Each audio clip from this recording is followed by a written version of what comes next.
On due date, Rupa dishonored her acceptance and noting charges amounted to 200. Understand क्या है, थोड़ा सा simple तरीके से समझेंगे। हुआ क्या सर, ड्यू डेट पे रूपा ने डिसऑनर कर दिया, इसका मतलब क्या? ड्यू डेट पे जब बैंक गया रूपा के पास, बैंक ने दिया बिल, मांगा पैसा, रूपा ने पैसा देने से इनकार कर दिया।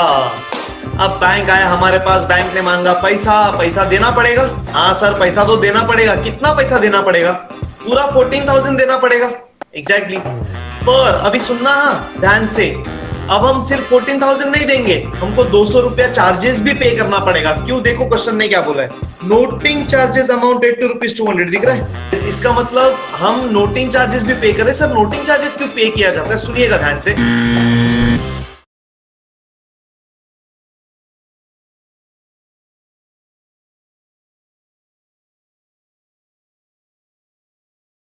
चलो भाई क्वेश्चन नंबर 23 देखते क्या बोला है। इसमें कुछ नया चीजें इंपॉर्टेंट है। क्या है ओवर द पीरियड देखेंगे, अभी से टेंशन लेने का जरूरत नहीं है। बाकी जितना अपने प्रोसेस के हिसाब से जाता है अपन करेंगे। Done. Pass necessary journal entries in the books of Bhagyashree. चलो भाई फिर question 23, journalism books of Bhagyashree. अब हम लोग किसकी तरह सोचेंगे सर? अब हम लोग सोचेंगे भाग्यश्री की तरह, क्योंकि जर्नल बोला है in the books of Bhagyashree. Start करते हैं पहले ट्रांजैक्शन के साथ, क्या बोला है देखते। Bhagyashree sold goods worth ₹24,000 to Rupa. तो अब सबसे पहले अपन ने गुड्स बेचा रूपा को, तो हम क्या बोलेंगे सर? गुड्स गया सी credit to sales account. Goods बेचा तो सेल्स, तो अपना इनकम, इनकम ऑलवेज क्रेडिट। पहला एंट्री, कोई डेट वेट नहीं दिया है, तो गुड्स बेचा तो टू सेल्स अकाउंट। हमने गुड्स बेचा किसको?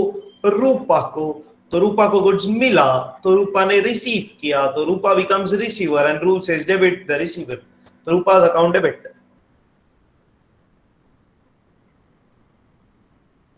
नरेशन बन जाएगा बीइंग गुड्स सोल्ड। अपन ने कुछ बेचा रूपा को 24,000 रुपए का। देखते हैं क्वेश्चन आगे क्या बोलता है। क्वेश्चन बोलता है on the next day Rupa paid 10,000 in cash and accepted 4 months bill for the balance amount drawn by Bhagyashree. तो नेक्स्ट डे रूपा ने 10,000 रुपए कैश भरा, यानी अगले दिन अपने को पैसा मिला, तो हम बोलेंगे कैश, यानी पैसा आया। एक्शन के साथ डी डेबिट। चलो लिखते हैं फिर। क्लियरली बोला इस बार, कैसा आया पैसा? कैश में। तो कैश और बैंक लिखने का जरूरत नहीं है, हम भी सीधा क्या लिख देंगे? Cash account. 10,000 रुपया, और ये 10,000 रुपया अपने को मिला किसके पास है? रूपा के पास से, तो टू रूपा's अकाउंट। रूपा ने पैसा दिया तो Rupa becomes giver, rule says credit the giver. 10,000 narration being. तो 24,000 का गुड्स अपन ने बेचा था, उसमें से 10,000 रुपए अपने को मिल गया। क्वेश्चन क्या बोल रहा है आगे? क्वेश्चन बोलता है कि एंड एक्सेप्टेड, यानी रूपा ने एक्सेप्ट कर लिया 4 महीने का bill for the balance amount drawn by Bhagyashree. मेरे को बताइए ना सर, 24,000 में से 10,000 मिल गया, तो बैलेंस अमाउंट कितना बच गया? 14,000 रुपया बच गया। अब ये 14,000 रुपए के लिए हम बनाएंगे नया बिल। कितने महीनों के लिए? 4 महीनों के लिए। मतलब हम सामने वाले को क्या बोलेंगे? 4 months after the date pay me or my order the sum of ₹14,000 only for the value received। Simple. और ये कागज पूरा भेज देंगे किसके पास? रूपा के पास। जैसे उसको मिलेगा वो कर देगी, साइन कर देगी, एक्सेप्ट करते से बन जाएगा बिल। फिर वो बिल अपन ले लेंगे, तो हम बोलेंगे वो बिल अपने पास आया, डी डेबिट। कितना रुपए का बिल ड्रॉ किया? 14,000 रुपए का।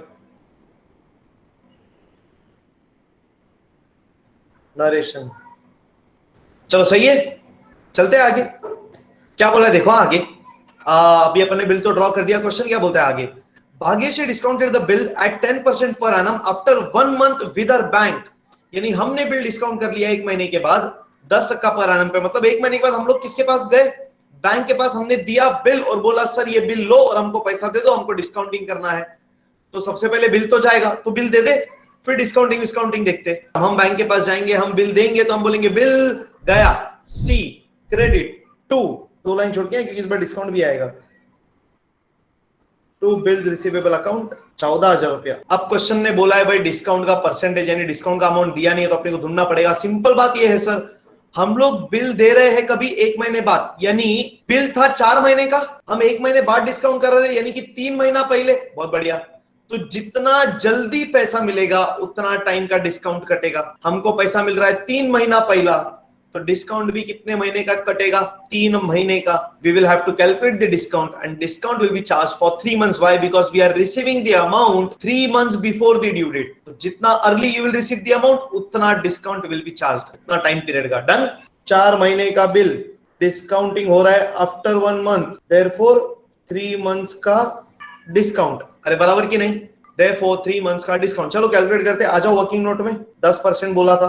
डिस्काउंट इज इक्वल टू 14,000 का बिल है तो discount is equal to 14,000 into कितना परसेंट बोला है? 10%. तो 10/100 इनटू कितना महीना? अपन ने देख लिया 3 महीना है.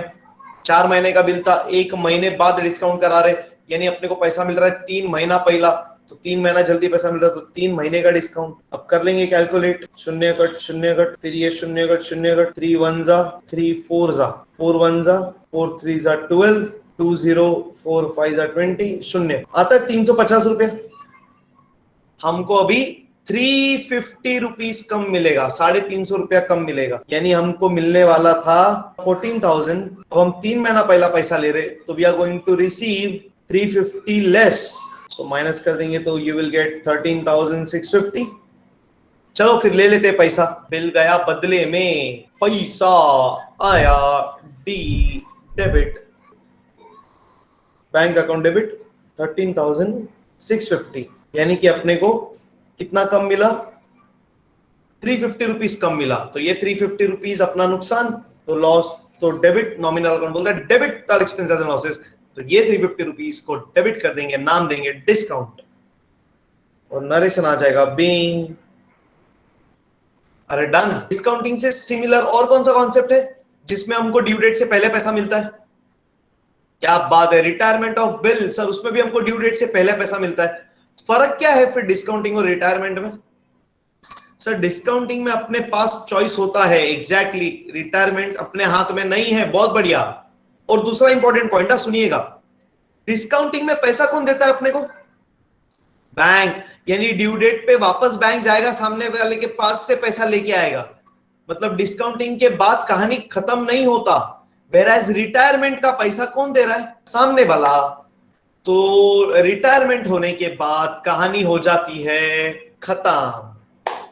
अरे फर्क समझ में आ रहा है क्या? देखते हैं फिर आगे क्या बोला है सर. नेक्स्ट.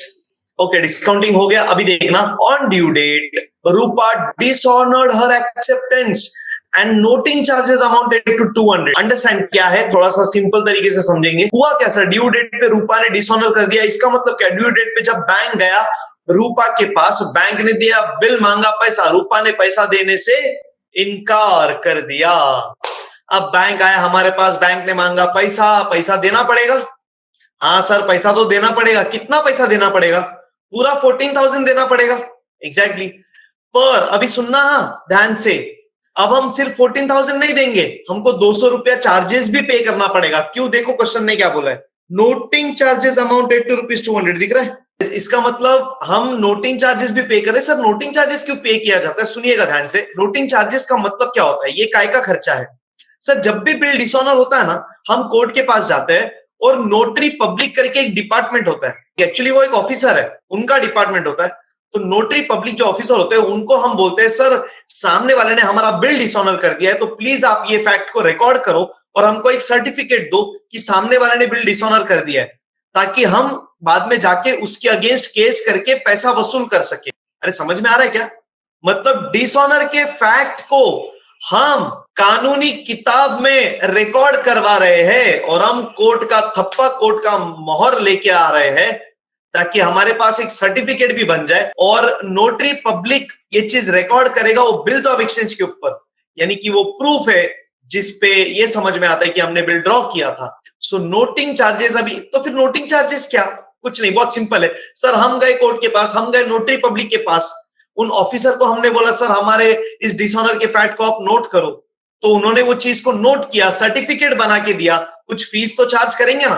काय का fees? Noting the fact of dishonour का फीस. नोटरी पब्लिक वो ऑफिसर है, उन्होंने he has noted the fact of dishonour, एक सर्टिफिकेट बना के दिया जो लीगल डॉक्यूमेंट है. उस नोटिंग के प्रोसेस, अभी ये पूरा प्रोसेस है ना सर, काय का प्रोसेस है? डिसऑनर के फैक्ट को नोट करवाने का प्रोसेस. तो इसलिए इस नोटिंग के प्रोसेस को कंप्लीट करने के लिए नोटरी पब्लिक ऑफिसर अपने से चार्जेस लेता है, फीस लेता है, जिसको बोलते हैं नोटिंग चार्जेस। समझ में आ रहा है? तो ये पैसा अपने को देना पड़ेगा कि नहीं देना पड़ेगा, और डिसऑनर का फैक्ट तो अपन नोट करवाएंगे ही, उसके वजह से ही तो अपने को आगे और पैसा मिलेगा, या जो भी प्रोसेस है वो होएगा। तो हम ये 200 रुपया भी देंगे, यानी टोटल कितना रुपया जाएगा अभी? 14,200 रुपया जाएगा exactly.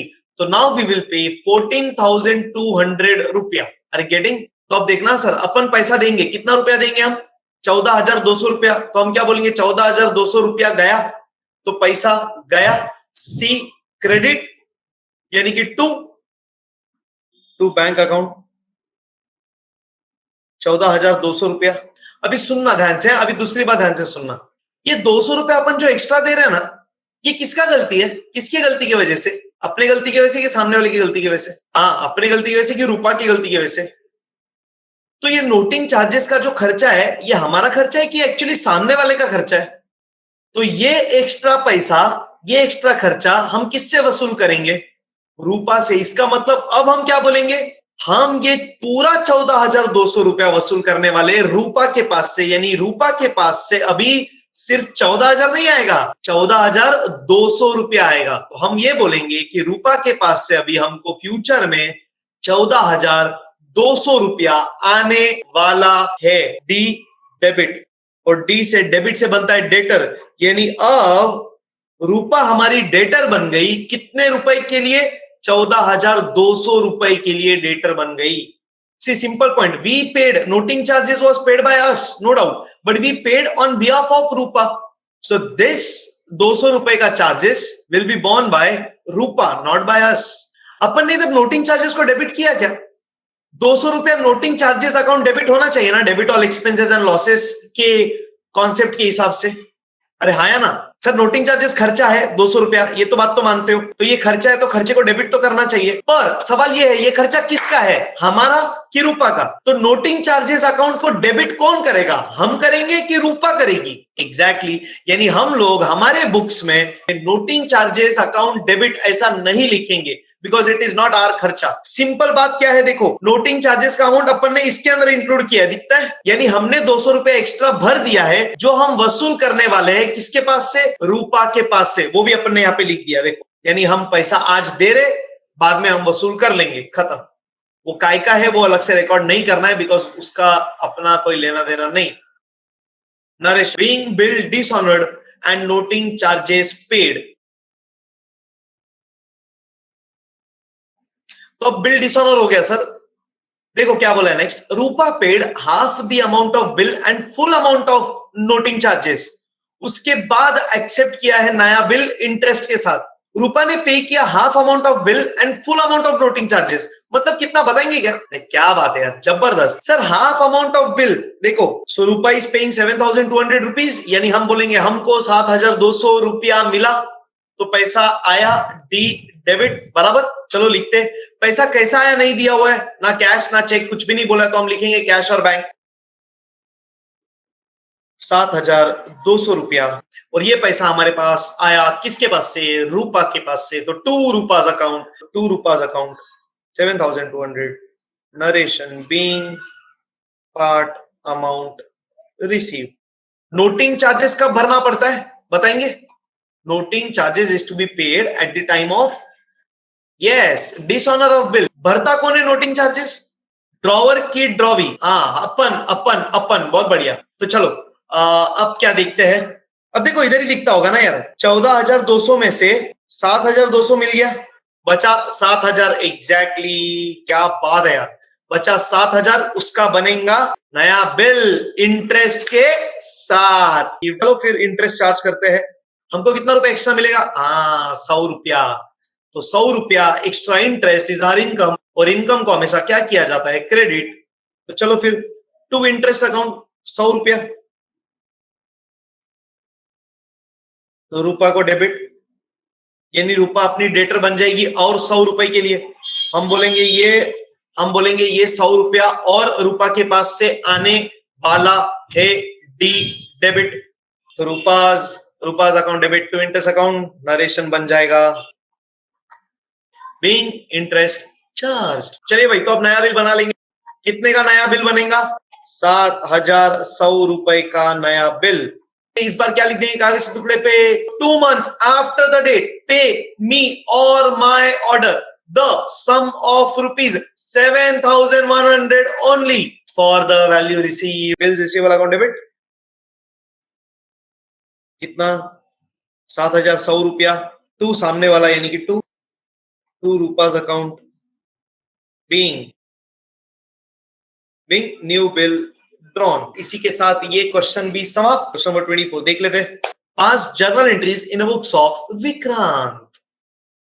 Journal is books of Vikrant, यानी हम सबको अभी विक्रांत की तरह सोचना है। Vikrant sold goods of the value of ₹20,000 to Vishwajit. हमने गुड्स बेचा तो हम बोलेंगे गुड्स गया।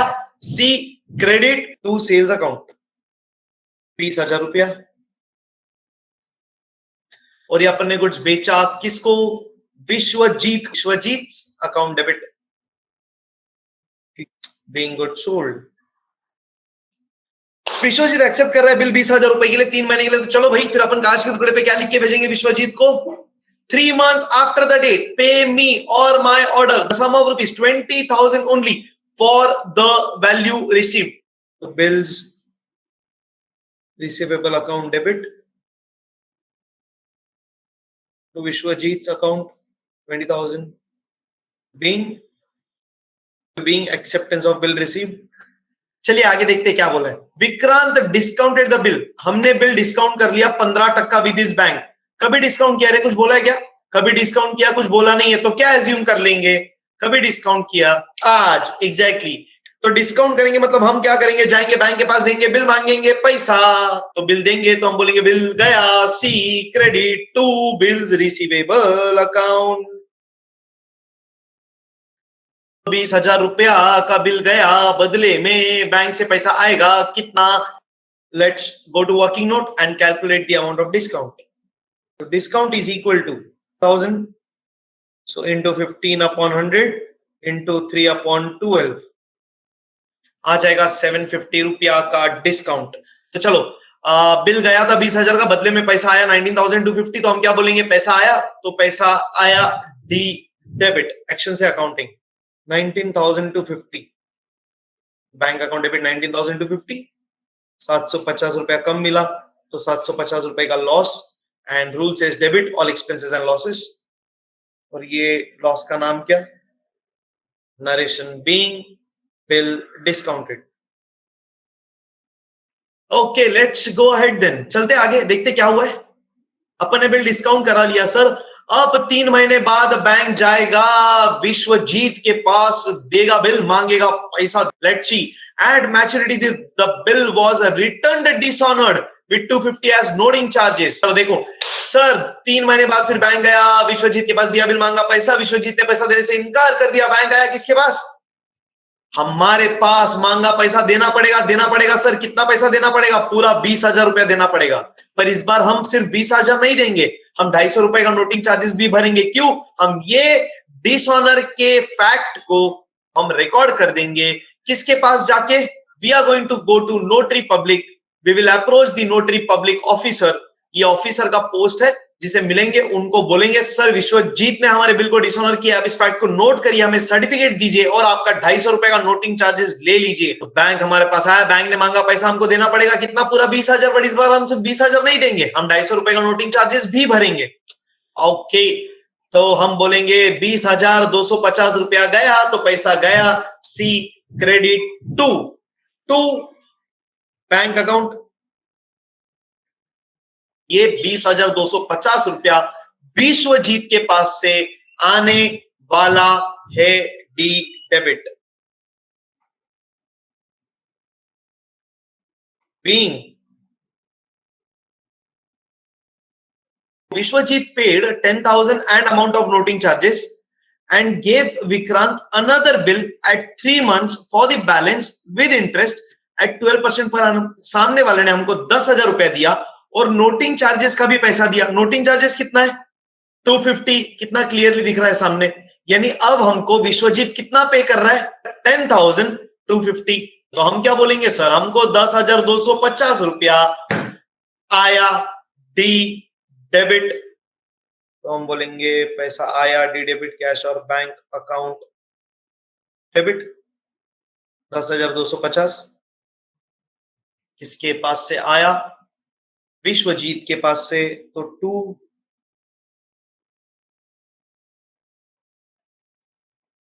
being part amount received। Vikrant ने अभी देखो sir, and gave Vikrant another bill. अच्छा, मतलब विश्वजीत ने विक्रांत को यानी हमको अनदर बिल दिया। कितने महीने के लिए? 3 महीने के लिए, फॉर दी बैलेंस। तो चलो 10,000 का नया बिल बनाना है इंटरेस्ट के साथ ना। मतलब आप सबसे पहले इंटरेस्ट चार्ज करेंगे सामने वाले को, यानी सामने वाले के ऊपर इंटरेस्ट चार्ज करेंगे, उसको बोलेंगे भाई अब आप एक्स्ट्रा इंटरेस्ट लेंगे 12%। कितने महीनों के लिए इंटरेस्ट लेंगे? हाँ, 3 महीने के लिए इंटरेस्ट लेंगे। मंजूर है तो बोल। तो सामने वाले ने बोल दिया ठीक है भाई, अभी कर ले, क्या करना है ले ले इंटरेस्ट। इंटरेस्ट कैलकुलेट करना है 10,000 रुपए के ऊपर कितना percent interest? 12% interest for 3 months, है ना। 12% इंटरेस्ट फॉर 3 मंथ्स, क्योंकि अब हमको ये 10,000 लेट मिल रहा है। कितना लेट मिल रहा है? 3 महीना लेट मिल रहा है। You will get 300 as the amount of interest. So now we are going to charge this 300 rupees interest, which is the extra amount that we are going to receive. Now this 300 ka interest becomes apna income, and this income will be credited following the rule of nominal account, which says credit all income and gains. So this interest is our income because we are receiving extra 300. We are going to receive extra 300. तो अब interest अपना income, तो income है तो credit, तो we will say credit माने 2, तो 2 300 रुपया, and this interest we are going to charge from Vishwajit. तो अब विश्वजीत हमारे लिए और डेटर बन जाएगा 300 रुपए का। तो हम बोल देंगे Vishwajit account debit. Narration being interest charge. अभी कितने का बिल बनेगा सर? बैलेंस विद इंटरेस्ट, यानी 10,300 रुपए का एग्जैक्टली। तो भेज देंगे विश्वजीत के पास, जैसे उसको मिलेगा कर देगा साइन, कर देगा एक्सेप्ट, करते से बन जाएगा बिल। फिर बिल बन के आ जाएगा, हम बोलेंगे बिल आया, डी डेबिट। चलो बिल्स रिसीवेबल अकाउंट डेबिट, कितना रुपया? 10,300। ये बिल हमने ड्रॉ किया किसके ऊपर? विश्वजीत के ऊपर। तो 2 विश्वजीत अकाउंट। चलो भाई, अब देखना ये है कि 3 महीने के इंतजार के बाद क्या हुआ। 3 महीना इंतजार करने के बाद हम जाएंगे विश्वजीत के पास, देंगे बिल, मांगेंगे पैसा। देखना ये है कि विश्वजीत ने पैसा दिया कि नहीं दिया, बताइए sir. But before maturity Vishwajit became insolvent, यानी हम विश्वजीत के पास गए, बिल लेके, बिल दिया, पैसा मांगा, उसने पैसा देने से इनकार कर दिया, यानी बिल हो गया डिसऑनर। क्योंकि वो इंसॉल्वेंट हो गया तो ऑब्वियसली पैसा नहीं दे पाएगा। ऐसा बोला नहीं है क्वेश्चन ने कि bill was dishonoured, but since सामने वाला becomes insolvent, he will not be able to pay you the amount of bill immediately, so we'll have to dishonor the bill। तो हम क्या बोलेंगे सर? हम बिल लेके गए तो बिल गया ना, तो बिल गया, सी क्रेडिट 2 bills receivable account।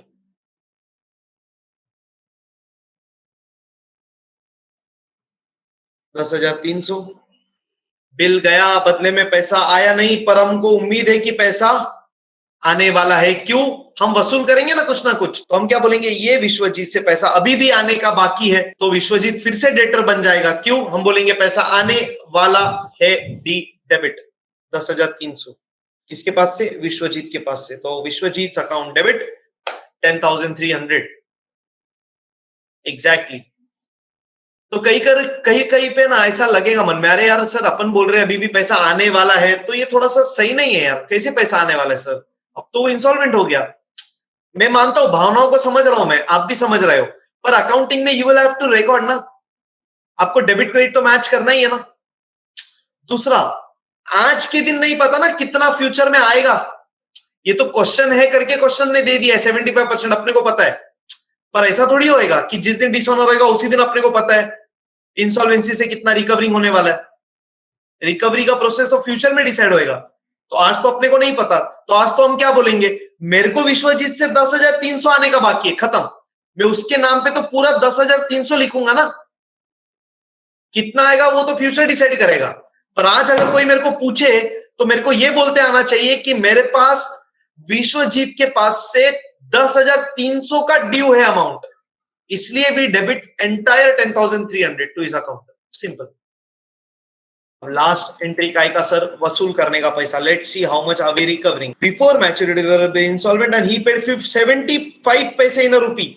देखो कितना पे किया भाई उसने, 75 पैसे इन अ रुपी ना, म्हणजे 75%, तो 75% अपने को मिल रहा है. तो चलो कैलकुलेट करते. टोटल कितना ड्यू था, 10,300 ना. वर्किंग नोट कितना मिलने वाला है सर, 10,300 का 75%. अरे 75% मतलब ऐसा बोल सकता हो क्या, 10,300 का आधा यानी 50%, और 50% का आधा यानी कि 25%. फिर ये दोनों को जोड़ दो, सिंपल ना. तो 10,300 का आधा, इसका हाफ करना तो एकदम सिंपल है, बराबर कि नहीं. 10,300 का आधा करते, आधा मतलब 50%, कितना आएगा भाई, 5,150. अब ये 5,150 का आधा, 2 2 4, 2,575. ठीक है ना. 10,300 का आधा किया, 50% आया. अब इसका हाफ कर रहे, यानी 50% का हाफ अगर किया, अब लास्ट में इन दोनों को जोड़ देंगे. 7,725. अरे आ रहा है क्या, 7,725 मिलेगा. तो हम क्या बोलेंगे, 7,725 रुपया आया, 7,725 रुपया आया डी डेबिट. पैसा आया डी डेबिट. पैसा मने कैश और बैंक, ये पता नहीं कैसा आ रहा है. तो कैश और बैंक अकाउंट डेबिट. कितना आना चाहिए था सर, 10,300 आना चाहिए था. उसमें से कितना आया, 7,725 आया. यानी कितना नहीं आया, 25% नहीं आया. 25% मतलब इतना ही है, कैलकुलेट भी करने का जरूरत नहीं है. देखो अरे यही है ना, यानी 2,575 रुपया मेरे को नहीं मिला, और ये कभी मिलेगा भी नहीं. यानी ये 2,575 रुपया डूब गया. तो हमारा बैड डेट्स, हमारा loss, rule says debit all expenses and losses. सामने वाला इंसॉल्वेंट हो गया, और वो मैक्सिमम कितना दे पाया, 75%, यानी कि 7,725. तो the remaining amount of 2,575 we cannot recover now, so we will write it off in the name of bad dates. So that is our loss. To विश्वजीत's account, इसके पास से जितना वसूल होना था वसूल हो गया. तो 10,300 रुपए का कहानी समाप्त. हम बोल देंगे बीइंग 75 पैसे इन अ रुपी रिसीव्ड और रिकवर्ड, जो भी लिखना है, and balance written off as bad debts. और इसी के साथ ये कहानी समाप्त. वाइंड अप करें. चलिए फिर, हंसते रहिए, मुस्कुराते रहिए और पढ़ते रहिए bills of exchange. Take care and have a nice time. Bye.